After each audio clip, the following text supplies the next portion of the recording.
as an American Christian, you can be sure that there's going to be all kinds of deceit aimed at you. There's going to be false prophets prophesying. There's going to be deceivers running deceits in the name of Jesus. There's going to be just every kind of evil and blasphemy packaged up as Christianity and aimed at you, the believer.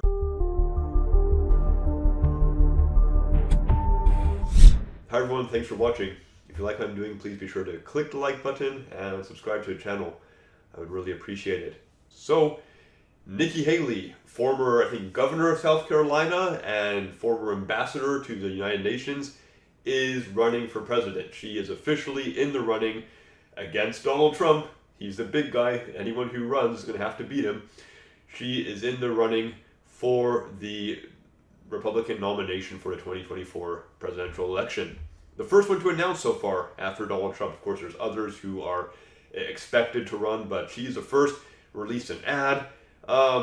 If you're a little, cynical of politics, and this is probably a kind of ad that would tick you off, running the I am a strong woman, I am young, and therefore I should, lead because I'm a young woman and I am strong, and I stood up to bullies.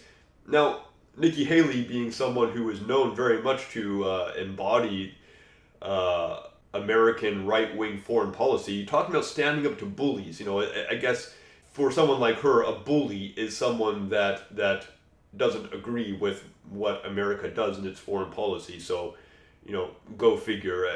With so many of these things, if someone says something and you take the opposite side, you're probably fairly safe. So I would, treat someone like Nikki Haley in that way on anything having to do with foreign policy. If she says something, well, I'll believe the opposite. I'm probably going to be not too far off being right.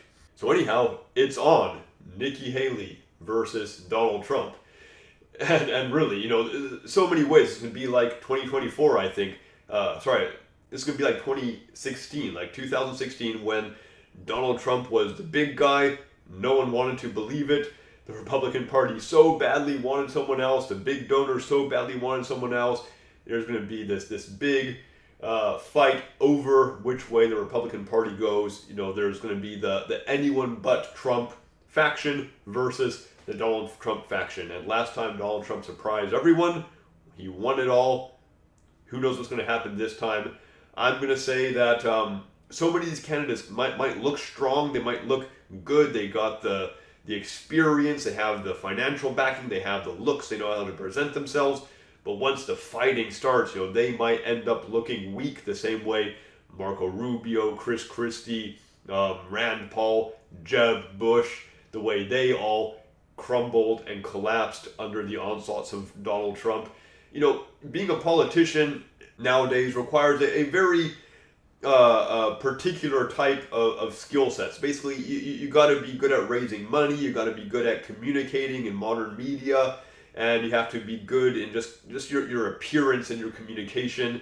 And it produces a class of politicians that aren't very strong. They aren't strong morally. They can't take a hit. They don't really stand for anything. And they really aren't terribly intelligent, unfortunately. And, someone like Donald Trump comes along. He can read the game. He can, see, okay, this is how the game is played. Got it.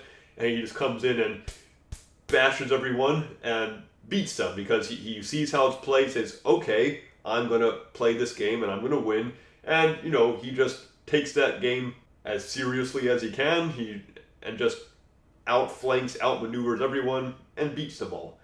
So what's going to happen to all these big names when they actually step into the arena and when we get into that time of polls being released every day and straw polls and debates and town hall meetings and the words start flying, the attacks start flying, I think there's a very good chance that we just see a repeat of 2016.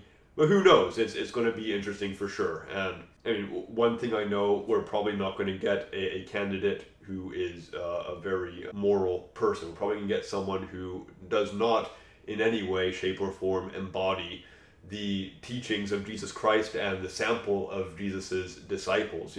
Like I've talked about before, what is sold to American Christians as Christianity within the context of politics really has nothing to do with what is taught in the Bible of what Jesus expects of his people, the kinds of obedience that he expects, the kind of trust in God, love for your neighbor, and love for the teachings and commandments of Jesus that he expects. That's going to be absent from the political discussion, yet we're going to be told a lot about how Christian this or that person is and this or that policy is. And the so-called Christian policies doubtless will have to do with punishing sinners.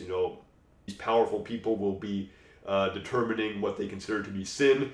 They will try their very best to sell the American public that these things are sins and that they need to be punished, and that will be the stand-in for Christianity. So if we can recognize the deceit, see it coming, then we'll be able to avoid it, not get swept up in it. Because as an American Christian, you can be sure that there's going to be all kinds of deceit aimed at you. There's going to be false prophets prophesying. There's going to be deceivers running deceits in the name of Jesus. There's going to be just every kind of evil and blasphemy packaged up as Christianity and aimed at you, the believer. So, maybe the safest thing to do is just ignore it all. But these political events are such a major news story, and at some point we have to kind of tune in, figure out what's happening. But really, we got to keep our minds on what's most important, because remember, there's someone else who is watching, the Lord who is here. He gave commandments to his servants, then he said, I'm going away, but I want you all to keep being faithful, because I'm watching and I'm going to come back and I'm going to see what you're doing. So let's remember what our duties are to the Lord, to each other, to every part of creation. And we can keep an eye on these scoundrels who are going to be